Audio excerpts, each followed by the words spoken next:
কচু পাতা মাথায় দিয়ে বাজারের দিকে যাচ্ছিল। এমন সময় বৃষ্টি পুরোপুরি থেমে যায়। আরে বাহ, বৃষ্টি তো থেমে গেল। এখন তো এই কচু পাতার কোনো প্রয়োজন নেই। আমি বরং কচু পাতাটা ফেলে দেই। আরে, এটা আমি কি করছি? এই কচু পাতাটা দিয়ে তো আমি আরো 2 দিন বৃষ্টিতে বাইরে যেতে পারবো। এরপর টোনা কচু পাতা ফেলে না দিয়ে তার সাথে করে বাজারে নিয়ে যায়।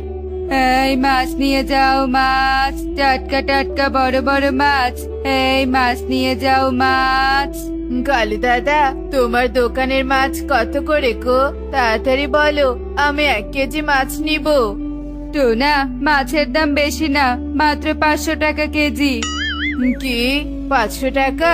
বাবারে বাবা, এত দাম দিয়ে কেউ মাছ খায় নাকি? 500 টাকা হলে আমার বাড়ির পুরো 1 মাসের খরচ চলে যাবে।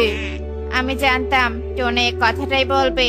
টোনা, তুই এদিকে আয়, আমার দোকানে 100 টাকা কেজি মাছ আছে, তুই এই মাছ নিতে পারিস। সত্যি বলছো তো দাদা? 100 টাকা কেজি মাছ আছে?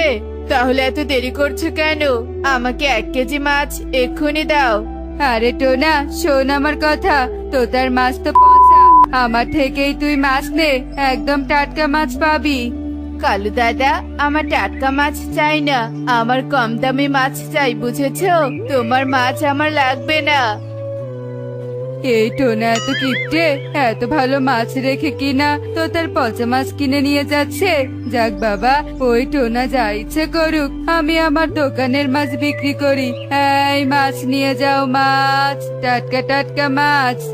কালু এভাবেই হাঁকডাক করতে থাকে আর টুনি সেই মাছ রান্না করে তার বাড়িতে ঘুরতে আসা ময়ূরী বান্ধবীকে খেতে দেয়।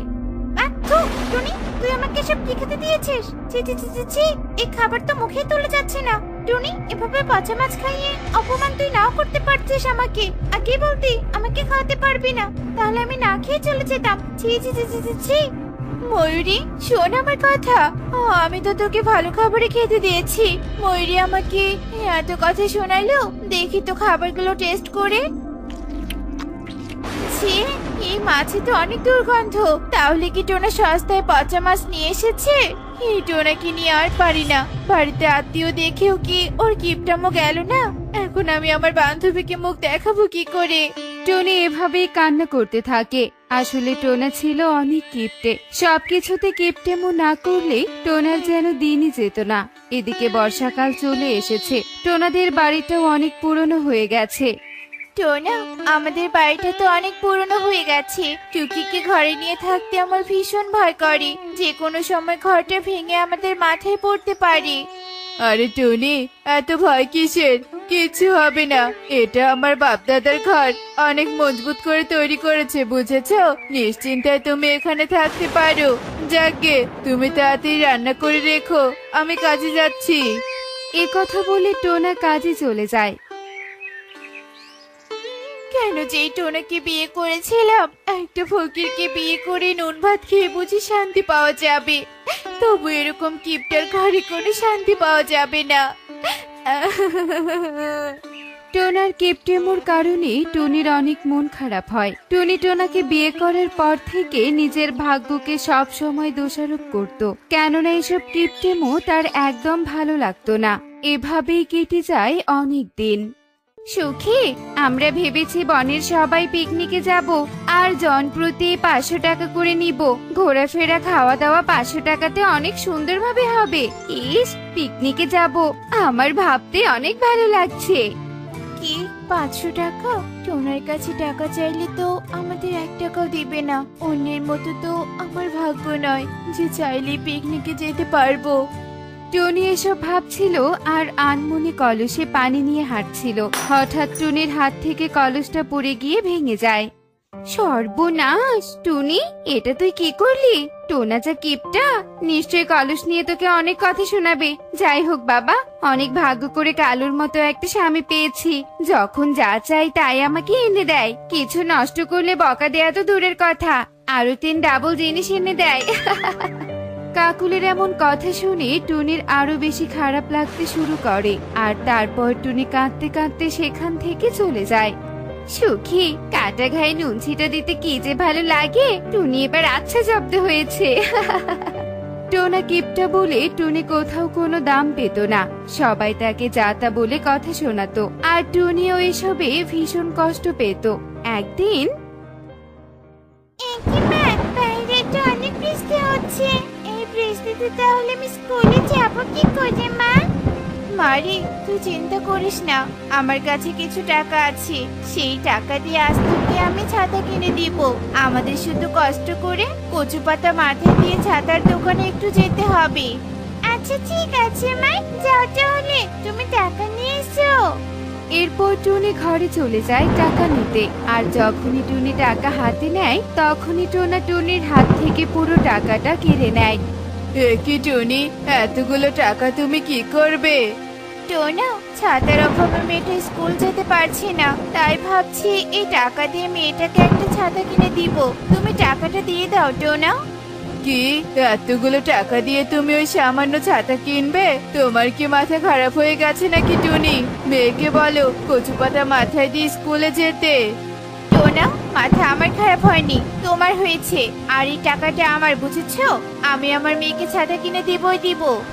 ইয়ে মানে টুনি, টাকা নষ্ট করার কি দরকার বলো? ছাতা যখন নিবে আমি একটা কচু পাতা বানিয়ে দিচ্ছি, টাকাটা না হয় তুমি আমাকেই দিলে। এই কথা বলে টোনা ঘরে থাকা তরমুজ বের করে আর তরমুজ দিয়ে একটা ছাতা বানিয়ে দেয়। এই নাও টুনি, তরমুজের ছাতা। এই ছাতা দিয়ে এক ফোঁটাও পানি পড়বে না। টোনা, তরমুজের ছাতা মানে? এই ছাতা নিয়ে গেলে বনে পাখিরা কি বলবে? আরে টুনি, কেউ কিচ্ছু বলবে না। টুকির স্কুলে যেতে লেট হয়ে যাচ্ছে, তুমি তাড়াতাড়ি ওকে স্কুলে পাঠিয়ে দাও। এরপর টুনি আর কথা না বাড়িয়ে তরমুজের ছাতা টুকিকে দেয়, আর টুকি তরমুজের ছাতা নিয়েই স্কুলে যায়। অন্যদিকে তরমুজের ছাতা দেখে টুকির বন্ধুরা অনেক হাসাহাসি করে। টুকি, তোর বাবা এত কিপটে যে একটা ছাতা পর্যন্ত কিনে দিতে পারে না, তরমুজের ছাতা বানিয়ে দিয়েছে। খুবই হাস্যকর। কনকের কথা শুনে টুকির অনেক মন খারাপ হয়, আর টুকি মন খারাপ করে তার ক্লাসের রুমে চলে যায়। টুকির স্যার ক্লাসে যখন পড়াচ্ছিল তখন তার নাকে তরমুজ পচার গন্ধ আসতে থাকে। কি, এত তরমুজ পচার গন্ধ কোত্থেকে আসছে? স্যার, কোত্থেকে আবার? টুকির তরমুজ ছাতা থেকে। ওর বাবা ওকে তরমুজ ছাতা বানিয়ে দিয়েছে। ছি ছি ছি ছি, এত দুর্গন্ধে বাচ্চারা তো অসুস্থ হয়ে যাবে। এক্ষুনি টুকির মা বাবাকে ডেকে পাঠাতে হবে। এরপর ইগল স্যার টুকির বাবা মাকে ডেকে পাঠায় আর অনেক রাগারাগি করে। দেখুন, আপনাদের মেয়েকে আর কখনো এরকম কিছু দিলে আমরা আপনাদের মেয়েকে বহিষ্কার করতে বাধ্য হব। ধন্যবাদ, এখন আপনারা আসতে পারেন। ইগল স্যারের কথা শুনে টুনি যেন কিছুতেই সহ্য করতে পারে না, তাই কাঁদতে কাঁদতে তার মেয়েকে নিয়ে যেতে থাকে। টুনি, এত কাদার কি আছে বলো তো? স্যার না হয় একটু কথাই শুনিয়েছে। চুপ করো টোনা, এতদিন তোমার অনেক কিপটামো সহ্য করেছি। আর না, তোমার মতো কিপটার সঙ্গে থাকা সম্ভব না। আমি আমার মেয়েকে নিয়ে আজকেই চলে যাব। টুনি রাগ করে তার মেয়েকে নিয়ে দূর কোথাও চলে যায়, কিন্তু টোনা একটু আটকায় না। এদিকে বৃষ্টিও শুরু হয়, আর টুনি কোনো থাকার জায়গা না পেয়ে টুকিকে নিয়ে একটা গাছের নিচে গুটুসুটি হয়ে কান্না করতে থাকে। হে সৃষ্টিকর্তা, আমার সহায় হও। কিপটা স্বামীকে বিয়ে করে এতদিন কষ্টে ছিলাম, আজ রাগ করে চলে এসেও দেখছি বিপদে পড়েছি। এখন আমাদের কি হবে? মা, আমি খুব ভয় করছি মা। টুনিরা ভীষণ কান্না করতে থাকে আর উপরওয়ালাকে ডাকতে থাকে। এদিকে টুনি টুকির করুণ অবস্থা দেখে প্রকৃতি মাতা নিজে সামলাতে পারে না, তাই টুনিদের সামনে প্রকট হয়ে যায়। কি হয়েছে পাখি তোমাদের? তোমরা এইভাবে কাঁদছো কেন? আমি প্রকৃতি মাতা, বলো আমাকে, আমি তোমাদের সাহায্য করব। এরপর টুনি কাঁদতে কাঁদতে প্রকৃতি মাতাকে সব কথা খুলে বলে। কি দোষ আমার প্রকৃতি মাতা? আমার এত কষ্ট কেন? আমি আর সহ্য করতে পারছি না। টুনি, তুমি কান্না করো না। তোমার কিপ্টে স্বামীকে একটু সাহায্য করতে হবে। তার আগে আমি তোমাদের থাকার ব্যবস্থা করে দিচ্ছি। এরপর প্রকৃতি মাতা টুনিদের একটা সুন্দর ঘর বানিয়ে দেয় আর তারপর টুনিরা সেই ঘরে চলে যায়। এদিকে প্রকৃতি মাতাও টোনাকে শিক্ষা দিতে চলে যায়। টোনা যখন বৃষ্টিতে কচু পাতা মাথায় দিয়ে হাঁটছিল তখন প্রকৃতি মাতা জাদু করে একটা গাছের ডাল ভেঙে টোনার ওপরে ফেলে দেয়। মরে গেলাম রে, মরে গেলাম। কে কোথায় আছো? আমাকে বাঁচাও, আমি মরে যাচ্ছি। আমাকে বাঁচাও। সে কি টোনা, তোমাকে বাঁচাতে হলে তো হাসপাতালে নিয়ে যেতে হবে, আর হাসপাতালে গেলে তোমার অনেক টাকা খরচ হবে। তখন কি হবে বলো তো? তার থেকে তোমার মরাই ভালো। না না, আমি মরতে চাই না। যত টাকা লাগে আমি দিব, তবু আমাকে বাঁচাও। কেন টোনা, তুমি তো অনেক কিপ্টে এতদিন। এরপর প্রকৃতি মাতা টুনিদের সাথে কিপটামোর সব অন্যায়ের ঘটনা খুলে বলে। এখন তুমি মরে গেলে কে ভোগ করবে তোমার টাকা পয়সা? তোমার বউ টুনিও তো নেই। কিপটেমো করে কি লাভ হলো বলো তো, যদি তুমি নিজের জীবনটাকে বাঁচাতে না পারো? সত্যি বলেছো, কিপটামো করে লাভ নেই। আমরা আজ আছি, কাল নাও থাকতে পারি। এখন থেকে আমি কিপটামো করব না। তুমি শুধু আমাকে বাঁচাও, আমি বাঁচতে চাই। টুনির কাছে যে আমার ক্ষমা চাইতে হবে।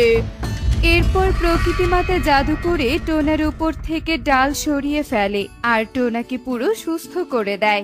এরপর টোনা টুনির কাছে গিয়ে অনেক ক্ষমা চায় আর তারপর থেকে তারা কিপটামো না করে সুখেই দিন কাটাতে